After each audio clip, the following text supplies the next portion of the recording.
तो आइए फिर शुरू करते हैं। From the following receipt and payment account and additional information prepare income and expenditure account and balance sheet for the year ended 31 मार्च 2022। मतलब question हमसे चाहता है कि मैं ये रिसीट एंड पेमेंट अकाउंट को लूं और ये एडिशनल इंफॉर्मेशन भी लूं और उसके बाद में मैं बना के दूं इनकम एंड एक्सपेंडिचर अकाउंट और बैलेंस शीट।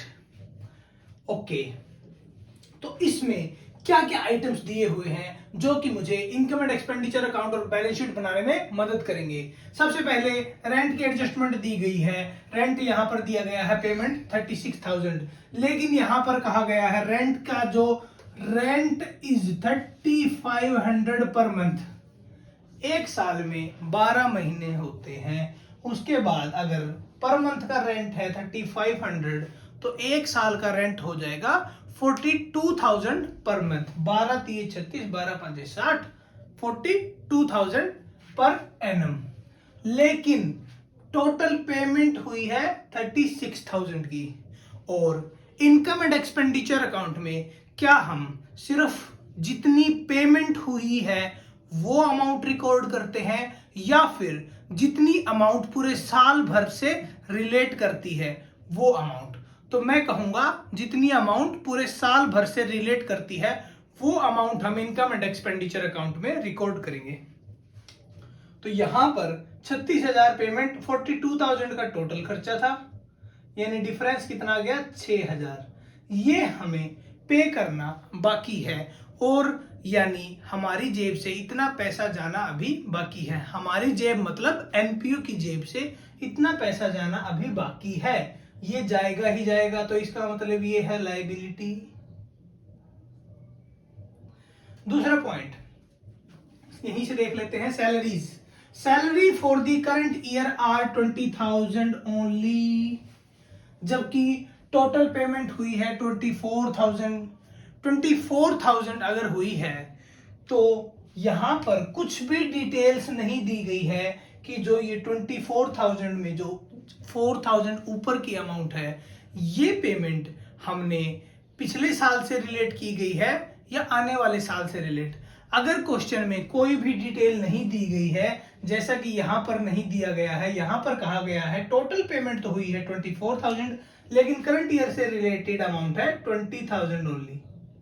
तो ये जो बाकी की 4,000 अमाउंट है मैं इसको प्रीपेड में मान लूंगा, यानी अगले साल में इसको एडजस्ट कर दूंगा। ये प्रीपेड यानी अगले साल इतनी अमाउंट हमें कम पे करनी पड़ेगी, यानी ये हो गई एक एसेट। उसके बाद कैपिटल फंड दिया गया है। बैलेंस शीट की लायबिलिटी साइड की सबसे पहली अमाउंट कैपिटल फंड दी गई है 93,000। इसका कुछ भी नहीं करना, सीधा सीधा बैलेंस शीट में मैं उतार लूंगा। ये एनपीओ की पूंजी है टोटल, ठीक है।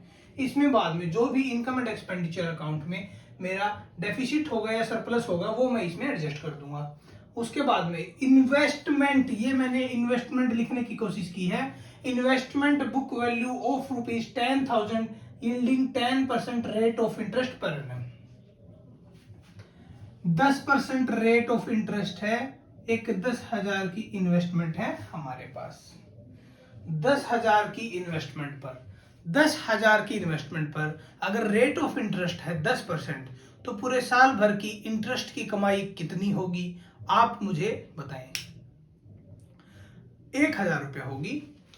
10,000 की एक जीरो में अगर हटा दूं तो 10% फिगर आ जाएगी। ओके, 1,000 रुपीज हमारी पूरे साल भर की इनकम होगी।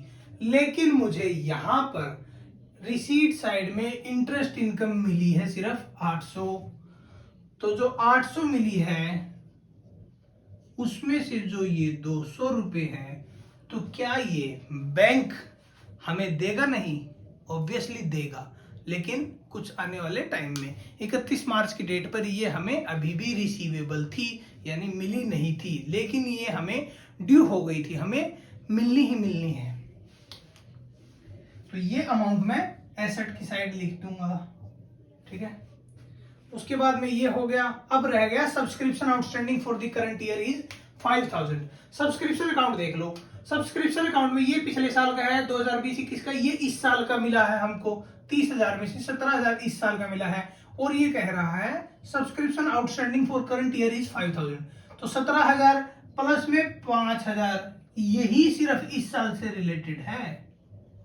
इसके बाद जो भी है, पीछे जो भी है, उससे हमें कोई मतलब नहीं। इनकम एंड एक्सपेंडिचर अकाउंट में सिर्फ ये वाली अमाउंट हम लेंगे, और ये जो 5,000 रिसीवेबल है ये हमारी एसेट साइड की तरफ आ जाएगी बैलेंस शीट में। उसके अलावा फर्नीचर खरीदा है 10,000 का, और सैलरी पेड सैलरी हो गया, सब्सक्रिप्शन हो गया, इंटरेस्ट इनकम हो गया, डोनेशन की कोई एडजस्टमेंट नहीं है। चलिए बनाते हैं income and expenditure account.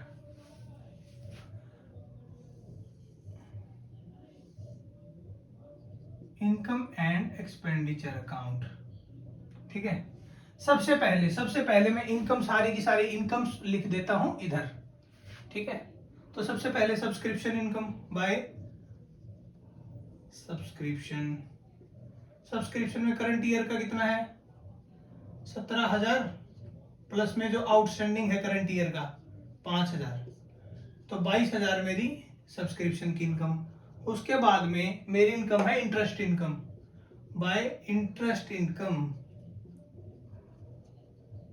Interest income में रिसीव्ड अमाउंट है मेरे पास 800 रुपए, और रिसीवेबल है जो कि अभी मिली नहीं है वो है मेरे पास 10,000 गुना 10% माइनस 800, तो यानी 200 रुपये अभी मेरे को मिलना बाकी है। तो सॉरी, हाँ, ये अमाउंट मिलना बाकी है। टोटल अमाउंट मिली है 800, तो 1,000 रुपए की मेरी इंटरेस्ट इनकम होगी, ठीक है। उसके बाद में डोनेशन बाय डोनेशन मिली है जी, जनरल डोनेशन है 1,200 रुपए की, ठीक है। अब आ जाते हैं खर्चे साइड। टू रेंट पेमेंट हुई है 36,000, लेकिन 42,000 बनता है पूरे साल भर का। 3500 गुना 12, 3500 गुना 12। टू सैलरी है 24,000, लेकिन 4,000 करंट ईयर की सिर्फ 20,000 है, तो मैं सिर्फ 20,000 लेने वाला हूं इधर। टू फर्नीचर कोई खर्चा नहीं है, ये एक एसेट होता है, मैं इसे बैलेंस शीट में लिख लूंगा, ठीक है। बस यही खर्चा था। अब इसका मैं कैलकुलेट कर सकता हूं। खर्चे मेरे ज्यादा हैं, इनकम मेरी कम है। इनकम मेरी है सिर्फ और सिर्फ 24,200। खर्चे मेरे हैं टोटल 62,000 में से अगर मैं 24,200 रुपये घटा दूं, 37 इस साइड आ जाएगा बाय डेफिसिट।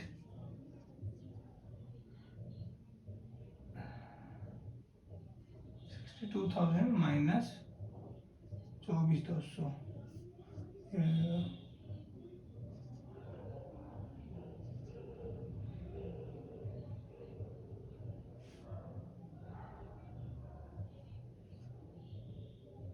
37,800, ये मेरा डेफिसिट आ गया 37,800 रुपए का।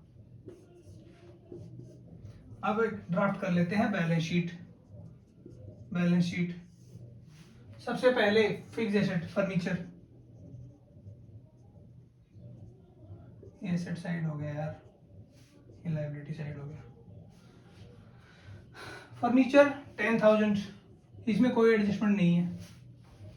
ये बैलेंस शीट ही जो है ये हमारा कैश का बैलेंस हो गया, क्लोजिंग बैलेंस कैश 32,000। उसके अलावा रेंट हमने पे नहीं किया है 6,000, तो ये आ जाएगा रेंट पेएबल 6,000। उसके बाद में सैलरीज जो एडवांस में पे कर रखी हैं, सैलरी एडवांस 4,000 रुपीज।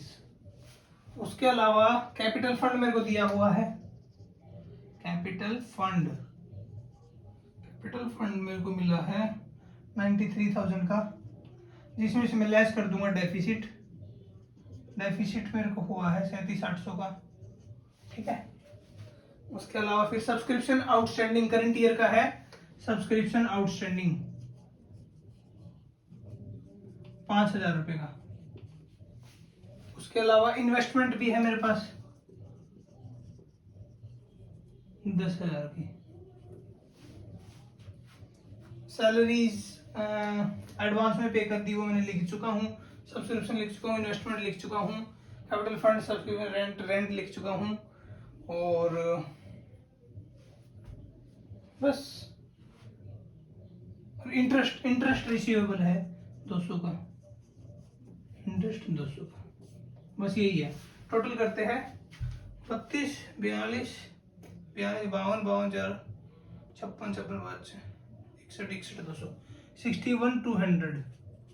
इधर भी बात करूँ तो ये इसमें से लेस कर दो, कितना बच गया? 0, 0, 2, 5, 5, 55,200, 55,200 प्लस 6,000, 61,200। ये लो जी, बैलेंस शीट होगी मैच हमारा, यानी अकाउंटिंग होगी एकदम सही। इस क्वेश्चन में मैंने क्या कमी छोड़ी है वो मैं बताता हूँ। एक तो यहाँ पर थोड़ी हैंड राइटिंग की कमी छोड़ दी, और दूसरी चीज मैंने नोट्स नहीं बनवा के दिखाए। ये चीज पॉसिबल है, नोट्स के बिना क्वेश्चन अभी अधूरा है, लेकिन हम इसे जैसे जैसे आगे बढ़ेंगे मैं नोट्स पर ज्यादा फोकस करूंगा और ये आंसर सॉल्यूशन दिखाने पर कम फोकस करूंगा। मेन जो पार्ट रहेगा वो पार्ट रहेगा डिस्कशन से रिलेटेड। डिस्कशन के बिना क्वेश्चन एकदम अधूरा है। Okay, thanks.